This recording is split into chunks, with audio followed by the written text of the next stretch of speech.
Hi guys! For today's video, isi-share ko naman sa inyo ang bagong update ni SSS regarding sa pag-apply nyo ng ACO program. So para ito sa mga SSS pensioners. So good news guys, pwede na kayong makapag-comply sa SSS through Viber apps. So gamit ang Viber apps, pwede na kayong makapag-video conferencing sa ACOP. So makipag-video call kayo kay SSS. So dito, take note na hindi lahat ng SSS branch is pwede kayong makapag-request ng video call or video conferencing via Viber. So pili lamang sa mga SSS branch ang pwede. Dito nakalagay paunawa, tanging mga tawag or mensahe tungkol sa ACOP compliance lamang ang sasagutin ng branch Viber numbers na ito. So dito guys, hindi kayo pwedeng makapag-transact sa mga email or cellphone number na nakalagay dito sa ibang concerns ninyo. Itong mga nakalagay na email at saka mobile number is for ACOP compliance lamang. Para sa mga OFW, dahil kayo ay nasa ibang bansa, pwede kayong makapag-email sa email address na ito. Ayan. Diyan kayo mag-email.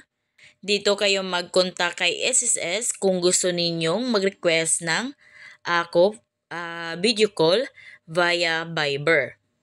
Then para naman sa mga nakatira dito sa NCR, National Capital Region. So dito guys, ito lang yung mga branch na pwedeng makapag-video call or video conferencing via Viber. So SSS Binondo Branch, SSS Cubao, Diliman, Makati Hilpuyat, Makati JP Rizal, New Pañaderos. So kung saan kayo malapit dito sa mga SSS branch, yun yung piliin ninyo. O halimbawa kayo ay taga Pasig, so pwede namang mamimili kayo dito sa mga SSS branch kung saan nyo gustong makipag-video conferencing para sa ACOP ninyo. So hindi ibig sabihin na yung mga taga Cubao lamang, taga Makati lamang, ayan, ang pwedeng ACOP, ang pwedeng makapag-request ng ACOP via conferencing. So kahit kayo ay hindi taga rito sa mga lugar na ito, is pwede kayo dito basta kung saan kayo mas malapit. Next naman is para sa mga taga Luzon. So ang meron lamang is Bacoor Branch, Baliwag, Calamba, Malolos, Pampanga. Para naman sa mga taga Visayas, Bacolod naman, Cebu, Iloilo Central at Ormoc. Then para naman sa mga taga Mindanao, sa SSS Cagayan de Oro Branch, Davao, General Santos at SSS Zamboanga. Ayan guys, itong mga contact number na ito at mga email address. So dyan, pwede kayong makapag-email dyan to request video conferencing via Viber. Mag-email lang kayo dito sa email address na mga naandito para makapag-request kayo ng video conferencing gamit ang Viber. So, sa mga hindi pa alam ano yung Viber, ito yung apps na parang messenger na kung saan i-download nyo lang ito sa Play Store ng cellphone ninyo. At pag na-download nyo na ito, mag-login lang kayo gamit ang cellphone number ninyo or mag-create kayo ng account. And then doon, yun na yung gamitin ninyo para makapag-video call, para makapag-video conferencing kayo kay SSS. Dito naman, narito ang proseso ng ACOP video conferencing via Viber. So dito, step 1, kailangan nyo lang mag-email ng request sa ACOP video conferencing appointment sa pinakamalapit na SSS branch. Para sa mga pensioner na nakatira abroad, mag-email sa OFW. Ayan, ilagay ang mga sumusunod na detalye. So kanina guys, iniisa-isa ko na sa inyo yung mga email na nakalagay kanina doon. So yun yung email na pag-emailan ninyo pag mag-request na kayo ng ACOP compliance via Viber. So, dapat ang nakalagay ng subject nyo sa email is ganito. Then, yung body of the email is dapat ganito. So, ito yung sample ni SSS. Paano kayo mag-request ng video conferencing. Ito guys, sa subject line, halimbawa ni SSS is ilagay nyo lang sa subject ng email ninyo is ganito, ako-VC or video conferencing yan. Then, lagay nyo yung kumpletong pangalan ninyo at saka kung anong klaseng pensioner kayo.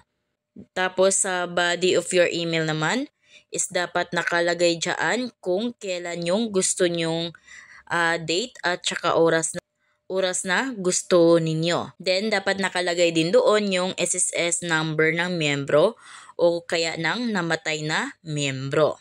After nyo makapag-send ng email kay SSS, so dito naman kayo sa step 2, kailangan nyo maghintay ng email confirmation mula sa SSS na nagtataglay ng schedule para sa AKOF video conferencing at mga kinakailangang dokumento.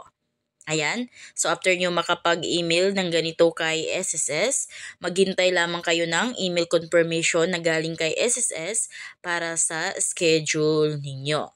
Pangatlo naman is maghintay ng video call mula sa SSS sa araw at oras ng AKOF video conferencing appointment.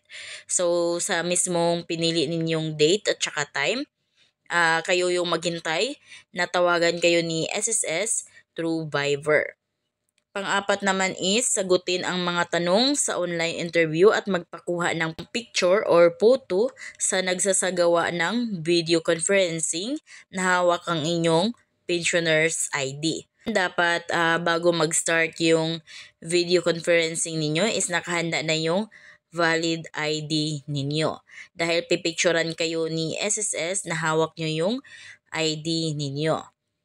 Next step naman, number 5, maghintay ng email notification mula sa SSS tungkol sa approval ng AKOF compliance at susunod na reporting period. After nyo makapag-video conferencing kay SSS, so maghintay na lamang kayo ng email notification tungkol sa approval ng inyong SSS AKOF compliance. Then, take note, ang scan copies ng mga karagdagang supporting documents kung kailangan ay ipapadala sa pamamagitan ng corporate email ng SSS branch na nagsagawa ng interview pagkatapos ng video conference. So, ayan guys, ihanda nyo na rin yung mga requirements ninyo dahil pagkatapos ng video conferencing ninyo is ipapasa nyo yung mga requirements or documents kay SSS. And next, schedule ng pag-comply sa AKOF. So, dito naman sa schedule ng pag-comply sa AKOF, dito naman para sa mga retirement at total disability pensioner, kailangan nyo mag-comply sa AKOF sa buwan ng kapanganakan ninyo. Then, para naman sa mga deaths or survivor pensioner, kailangan nyo naman mag-comply ng AKOF sa buwan ng kapanganakan ng namatay na miyembro. At para naman sa mga dependent children under guardianship, so kayo naman ay kailangang mag-comply sa buwan ng kapanganakan ng miyembro or namatay na miyembro.